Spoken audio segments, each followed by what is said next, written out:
What happens when a Hollywood star walks onto a daytime talk show expecting polite applause, and instead finds himself cornered by a question that cuts a little too close to the bone? The lights are warm, almost deceptively so. The kind of lighting meant to soften faces, to turn conflict into conversation, to make millions of living rooms feel safe. The applause sign flashes, the audience rises, and the clapping swells like a wave crashing against the stage. Ben Affleck steps out with a half-smile that looks practiced, carefully measured, friendly, familiar. This is a man who has been here before. Red carpets, press junkets, interviews where questions come pre-approved and answers are delivered like polished monologues. He lifts a hand in greeting, nods toward the host's table, and for a brief moment, everything feels routine. But here's the thing about live television. It breathes. It moves. It doesn't always obey the script. And before we go any further, if you love stories where celebrity masks crack and real tension spills out in real time, make sure you subscribe to Stage View right now. Like this video, comment your first reaction below, and stay with us, because what unfolds next is not what anyone expected.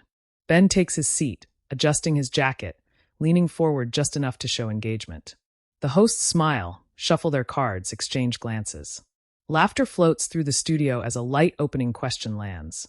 Something about his latest project, his schedule, the grind of Hollywood life. He answers smoothly, voice steady, tone relaxed. The audience chuckles at the right moments. Everything is under control. Then Sunny Hostin leans in. Her posture changes first. It's subtle but noticeable. She straightens, folds her hands, and tilts her head slightly, the way someone does when they're about to stop playing nice. Sunny has made a career out of this balance, warmth paired with precision, empathy edged with steel. When she speaks now, her voice is calm, almost conversational, but there's an undercurrent to it, a shift in energy that ripples across the table.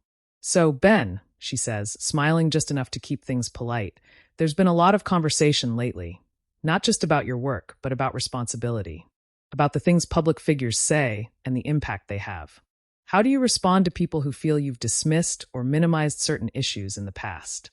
The studio quiets. Not completely. There's still breathing, still movement, but the laughter evaporates. Even the applause sign stays dark.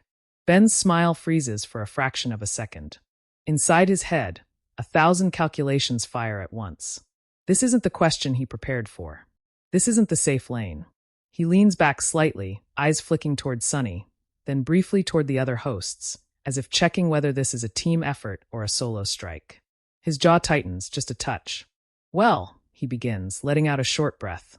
I think context matters. A lot of times, things get taken out of context. Sunny nods, listening, but not yielding. Of course, she replies. But when people tell you they're hurt, or that something you've said reinforces a harmful narrative, do you feel an obligation to address that directly? A murmur moves through the audience. You can almost hear the collective thought. Oh. Ben shifts forward again, elbows on the table now, hands clasped. This is a defensive posture, whether he realizes it or not. His voice lowers, grows firmer. I don't think it's fair to assume intent where there wasn't any, he says. I've always tried to be honest, and I don't believe in apologizing for being honest. There it is. Sunny's eyebrows lift slightly. Not in surprise, more in acknowledgement. Honesty is important, she says carefully. But so is accountability. And those aren't always the same thing. The tension thickens, like air before a storm. One of the other hosts glances between them, lips parted as if to jump in, then thinks better of it. The audience is no longer passive. Faces lean forward, eyes locked on the exchange. Ben exhales sharply through his nose. Look, he says, a hint of frustration creeping in now. I think sometimes people want a soundbite apology. They want you to say the right words so they can move on. But real conversations are more complicated than that. Sunny doesn't raise her voice. She doesn't interrupt. That's what makes it sharper. But isn't refusing to engage also a choice? She asks. And doesn't that choice send its own message? For a split second, Ben looks genuinely irritated. His shoulders square. I'm engaging right now, he says. I'm sitting here. I'm answering you. Yes, Sunny replies softly, but you're also deflecting. A collective gasp slips out of the crowd before anyone can stop it. Ben's eyes flash. The polite Hollywood veneer cracks, just enough to reveal something raw underneath. With all due respect, he says, the phrase heavy-loaded. I don't think it's fair to put words in my mouth or assign motives to me on live television. The words hang there. Live television. Everyone feels it. The risk. The exposure. Sunny holds his gaze. With all due respect, she echoes, this is live television. And this is where these conversations matter most. Silence. You can hear someone cough in the audience. A camera operator shifts position. Somewhere backstage, a producer is probably gripping a clipboard a little too tightly. Ben looks away just for a second. When he looks back, his voice has changed. It's quieter now, edged with something like hurt. He says, people forget that actors are human beings. We say things imperfectly. We learn in public. And sometimes it feels like no matter what you do, it's never enough. That lands differently. The audience responds with a soft ripple of applause, supportive, tentative. Sunny nods slowly. I agree, she says. And learning in public is hard. But that's why listening matters. That's why acknowledging harm, even unintended harm, can be powerful. Ben rubs his hands together, a nervous habit he probably doesn't even realize he has. I listen, he insists. I just don't think every criticism is valid. And I don't think every criticism needs to be dismissed, Sunny replies. The exchange is no longer just an interview. It's a standoff. Two worldviews colliding in real time, under studio lights, with millions watching. One of the hosts finally jumps in, attempting to lighten the mood with a joke, but it lands flat. The tension doesn't break, it bends, waiting. Ben offers a tight smile. I respect your perspective, he says, though his tone suggests the word respect is doing a lot of work. Sunny smiles back, equally controlled. And I respect yours, she says. I just think the conversation shouldn't stop here. The applause this time is louder, more divided. Some clap for Ben. Some clap for Sunny. The sound overlaps, clashes, tells a story of its own. Ben nods, glances toward the camera, and for a moment, you can see the awareness hit him. This moment is already escaping his control. It's already becoming something else, something that will be clipped, shared, debated, replayed. As the show moves on, the energy in the room never quite resets. Ben answers the remaining questions, but the ease is gone. His laughs are shorter, his eyes more guarded. Sunny, too, sits back, composed but alert, knowing exactly what just happened. And as the segment wraps and the applause sign lights up once more, there's a feeling in the air that this was only the beginning. Because when a celebrity gets defensive on live TV and a host refuses to back down, the real drama doesn't end when the cameras stop rolling.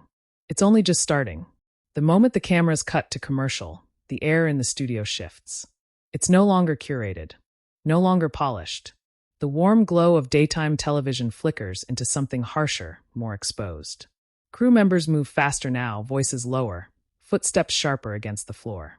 The audience exhales all at once, like they've been holding their breath without realizing it. Ben Affleck remains seated for a beat longer than necessary. His hands are clasped tightly together, knuckles pale. He stares at the tabletop, jaw locked, replaying the last few minutes on a relentless loop. The words, the pauses, that single moment when Sunny said he was deflecting, and the room reacted before he could. That wasn't supposed to happen. Not like that. Not so clean. Not so public. A producer approaches with a practiced smile that doesn't quite reach her eyes. We're back in 30 seconds, she says softly. Ben nods but doesn't look up. Across the table, Sunny Hostin adjusts her notes, her expression calm, almost serene. But inside, her heartbeat hasn't slowed. She can still feel the tension vibrating under her skin. She knows what it looks like from the outside, strong, composed, unshaken. What the audience doesn't see is the calculation running beneath that composure. The awareness that every word she spoke is now frozen in time, ready to be replayed, dissected, weaponized. The red light flashes. They're back. The applause sign ignites again, and the audience claps on instinct, though the rhythm is uneven. The hosts smile, resetting their faces like masks sliding back into place. One of them cracks a line about needing a deep breath after such a thoughtful discussion. A few laughs bubble up, nervous and thin. Ben lifts his head now. He straightens his jacket, forces a smile. The show must go on. But the energy never fully recovers. Each question that follows feels like it's walking on glass. Ben answers carefully, choosing safer phrasing, keeping his tone measured. He laughs when appropriate, nods when others speak. On the surface, he's present. Underneath, he's bracing. Every answer feels like damage control now, whether he intends it to be or not. Sunny listens, contributes sparingly. She's aware of the audience watching her just as closely as they're watching him. Some faces are warm, supportive. Others are guarded, skeptical. She can almost hear the internal monologues forming. Was she too harsh? Was he too defensive? Who crossed the line? The segment ends with polite applause and rehearsed gratitude. Ben stands, shakes hands, smiles for the cameras. The moment he steps off stage, that smile dissolves like it was never real. Backstage is chaos disguised as order. Publicists converge. Assistants hover. Someone offers water. Someone else asks if he needs a moment. Ben waves them off, pacing now, his steps sharp, restless. Did you see the audience? He asks no one in particular. They turned. His publicist keeps her voice even. Some of them did. Some of them didn't. It's not black and white. It never is, Ben mutters. He drags a hand down his face. But that deflecting comment. He stops, shakes his head. That's the clip. That's what they're going to use.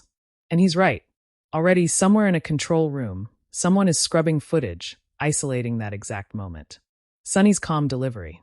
Ben's visible irritation. The audience's gasp. It's all there, perfectly framed. Meanwhile, in Sunny's dressing room, the door closes softly behind her. The quiet is immediate, almost jarring. She sets her bag down, sinks into the chair, and finally lets her shoulders drop. A producer knocks gently, pokes her head in. You okay? Sunny nods. Yeah, I'm good. The producer hesitates. That was intense. Sunny gives a small, knowing smile. Sometimes it needs to be. When the door closes again, Sunny stares at her reflection in the mirror. She looks exactly the same as she did an hour ago. Same hair. Same makeup. Same calm eyes. And yet, she knows something has shifted. Her phone buzzes. She doesn't pick it up right away. Cut to the outside world. The clip hits social media like a match dropped into dry grass. Ben Affleck gets defensive on live TV. Sunny Hostin calls out Ben Affleck. Awkward moment. Did Ben Affleck just snap on The View? The headlines write themselves, each one sharper than the last. On X, opinions split instantly. One side rallies behind Ben, praising him for standing his ground and calling the moment an ambush. The other side hails Sunny as fearless, applauding her for saying what needed to be said. Neutral takes are rare and quickly drowned out. Short clips circulate, stripped of nuance, trimmed for maximum impact. The silence before Ben's reply. The tightening of his jaw. Sunny's steady gaze. 10 seconds become the entire story. In his car, Ben finally checks his phone. It's worse than he expected. Messages stack on top of each other. Texts from friends, notifications from news outlets, alerts from apps he forgot he even had. He scrolls, expression darkening with each swipe. They twisted it already, he says aloud, though no one is listening. He closes the phone, tosses it onto the seat beside him, and stares out the window again. The city moves on, indifferent. For everyone else, this is entertainment. For him, it's personal. He thinks about what Sunny said. About accountability. About silence. About how exhausting it is to live under a microscope where every word is evidence. And somewhere, buried beneath the defensiveness, there's something else. Doubt. Back at home, Sunny finally checks her phone. She expected backlash. She always does. What she didn't expect was the volume. Support pours in, messages from viewers thanking her for asking the hard questions, from women who say they felt seen. But there's another stream too. Accusations. Insults. Claims that she went too far, that she disrespected him, that she should have known her place. Sunny reads them quietly, her expression unreadable. She sets the phone down. She's been here before. She knows this terrain. Still, it never gets easier. That night, entertainment shows loop the clip endlessly. Panelists argue over tone and intent. Body language experts weigh in. Everyone has a theory. Everyone has a side. What almost no one talks about is the moment after the gasp. The moment when both of them hesitated. When the confrontation teetered between collapse and understanding. Because that moment doesn't fit cleanly into a narrative. By morning, the confrontation is no longer just a moment. It's a story. A symbol. A debate larger than either person involved. And both Ben Affleck and Sunny Hostin wake up knowing the same truth. This isn't over. The real fallout hasn't even begun. Morning comes fast, and it comes loud. By the time the sun rises, the confrontation has already taken on a life of its own. Morning shows replay the clip before the coffee finishes brewing. Phones buzz nonstop. Group chats erupt with hot takes typed in all caps. The moment is no longer confined to a studio table. It's everywhere now, stretched thin, sharpened, repackaged for outrage. Ben Affleck wakes up to it. His phone is vibrating on the nightstand like it's alive. He doesn't reach for it immediately. He lies there instead, staring at the ceiling, feeling that familiar weight settle into his chest. This isn't new. He's been through storms before. But this one feels different. Quieter. More personal. When he finally checks his phone, the headlines hit like punches. Ben Affleck under fire after heated exchange. Defensive or honest? Ben Affleck divides viewers. Sunny Hostin versus Ben Affleck. Who won? Won. The word sticks with him. This wasn't a game. It didn't feel like one in the moment, and it doesn't feel like one now. He scrolls, jaw tightening as commentators analyze his tone, his posture, the exact second his smile faded. Strangers diagnose his psychology like it's a parlor trick. A text from his publicist cuts through the noise. We need to talk. ASAP. Ben exhales slowly and types back a single word. Okay. Across town, Sunny Hostin is already awake. She's sitting at her kitchen table, a mug of coffee cooling untouched beside her. Her phone lies face down. She's not ready yet. She knows what's on it. She's felt the buzzes, the vibrations, the weight of attention pressing in from all sides. When she finally flips the phone over, the screen lights up with a flood of notifications. Support, gratitude, praise, and then the other half. Criticism sharpened into accusation. Messages questioning her motives, her tone, her right to challenge him at all. Some are civil. Many are not. She scrolls past the worst of them without stopping, but she feels each one anyway. They lodge somewhere deep, even when you don't let them show. She sets the phone down and closes her eyes. She replays the moment in her mind. Not the clip everyone is sharing, but the seconds before it. The way the room felt. The calculation. The choice. She remembers thinking, this is where you either speak or you don't. She spoke. By mid-morning, Ben is in a conference room with his team. The mood is tense, clinical. Screens glow with graphs and screenshots. Someone has pulled up a compilation of reactions, celebrity opinions, pundit takes, viral posts with millions of views. It's all data now. Measured. Quantified. This is trending in multiple cycles, his publicist says, tapping the screen. It's not dying down. What are people saying? Ben asks, though he already knows. A lot of things, she replies carefully. Some think you were unfairly cornered. Others think you got defensive instead of reflective. Ben scoffs. Reflective? On live TV. One of the advisors leans forward. The question is how you respond now. Ben rubs his temples. I responded already. I was there. That's not how it works anymore, the advisor says gently. Silence becomes a response. That word again. Silence. It echoes in Ben's head, uncomfortably close to what Sunny said. He doesn't like that. He shifts in his seat. So what, I issue a statement? Apologize. No, the publicist says quickly. Not unless you mean it. People can smell a forced apology from a mile away. So what do you want me to do? They exchange looks. We want you to clarify, she says. Your intent. Your perspective. Without attacking her. Ben leans back, staring at the ceiling. I didn't attack her. No, she agrees. But people think you did. That's the part that gnaws at him. Not what he said, but how it landed. Meanwhile, Sunny walks into the studio for the next day's show knowing every step will be watched. The hallway feels different today. People smile, greet her warmly, but there's an undercurrent of awareness in every interaction. The moment follows her like a shadow. In the makeup chair, a producer briefs her quietly. We're going to address it briefly at the top of the show. Sunny nods. Okay, are you comfortable doing that? Yes, she says without hesitation. Then, after a beat, but I won't apologize for asking a question. The producer studies her face, then nods. Understood. As the cameras roll, Sunny sits at the table once more, posture steady. The host beside her introduces the topic delicately, framing it as a conversation that sparked a lot of reaction. Clips play. The same ones. The same beats. When it's Sunny's turn to speak, the studio is silent. I want to say this, she begins, her voice calm but firm. The goal was never to attack. The goal was to engage. To ask a question that many people are asking, whether they have a platform or not. She pauses, choosing her words carefully. Discomfort doesn't mean disrespect. Sometimes it means honesty. Applause rises, strong and sustained. Sunny nods, not smiling, not frowning, just present. Across the city, Ben watches the clip on mute. He studies her face, the way she holds herself, the certainty. There's no gloating there, no triumph, just conviction. Something twists in his chest. Later that afternoon, Ben drafts a statement. He writes and deletes again. Every sentence feels wrong, too defensive, too vague, too rehearsed. He wants to be understood without surrendering himself to the machine that chews words up and spits them back distorted. Finally, he stops trying to please everyone. The statement goes out an hour later. It's measured, thoughtful, honest, at least by his standards. He acknowledges the conversation. He acknowledges that people heard his words differently than he intended. He says he's listening. He says growth is ongoing. He does not apologize directly. The internet reacts instantly. Some praise him for standing firm. Others say he dodged the point. Analysts dissect every line. What he said, what he didn't say. The absence becomes louder than the presence.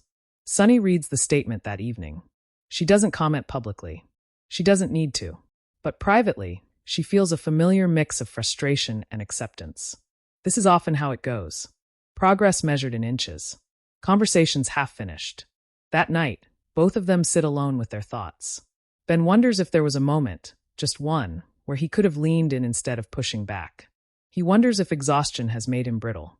If years of scrutiny have turned defensiveness into reflex. Sunny wonders if the conversation changed anything at all. If anyone actually listened beyond the noise. If asking the question was enough. Outside, the world keeps arguing. Talk shows debate it. Podcasts build entire episodes around it. Comment sections turn into battlegrounds. Everyone has a side, and very few are interested in nuance. But beneath the noise, something quieter is happening. People are talking, not about Ben Affleck or Sunny Hostin as individuals, but about accountability. About influence. About what it means to be challenged in public, and how we respond when it happens. The confrontation has cracked something open. And in that crack, uncomfortable truths are starting to show. Part 4 is where the aftermath settles in, where the dust clears just enough to see what's changed, what hasn't, and what this moment will be remembered for. The noise doesn't fade all at once. It never does. Instead, it slowly reshapes itself, less explosive, more permanent, until the confrontation becomes part of the cultural background hum. Not trending anymore, but remembered, referenced, quoted. The kind of moment people bring up weeks later and say, that was when something shifted. For Ben Affleck, the days that follow are quieter on the surface and louder underneath. The interview cycle ends, but the conversations don't. He walks into meetings where people hesitate before speaking, unsure whether to address it or avoid it entirely. Friends reach out, some supportive, some carefully neutral. A few are brutally honest. You look tired, one of them says over dinner. Not angry, just tired. That sticks with him. He replays the moment again. Not the sound bites, not the headlines, but the look on Sunny Hostin's face when she said accountability didn't have to be performative. There was no triumph there. No attack. Just insistence. And the more distance he gets from it, the harder it becomes to dismiss that entirely. At night, alone, he wonders if he's spent so long defending himself that he's forgotten how to listen without bracing for impact. Across town, Sunny moves forward too, but not untouched. The praise continues, but so does the criticism. It comes in waves now instead of floods. She's used to that rhythm. Still, every so often, a message cuts deeper than expected. Not because it's cruel, but because it misunderstands her completely. She just wanted a gotcha moment. She was disrespectful. She should have let it go. Sunny reads those comments and exhales. Let it go. She thinks about how often that phrase is used when discomfort enters the room. How easily it's deployed to silence questions instead of answering them.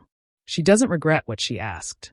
But she does reflect on how it landed, on how quickly conversations harden into sides.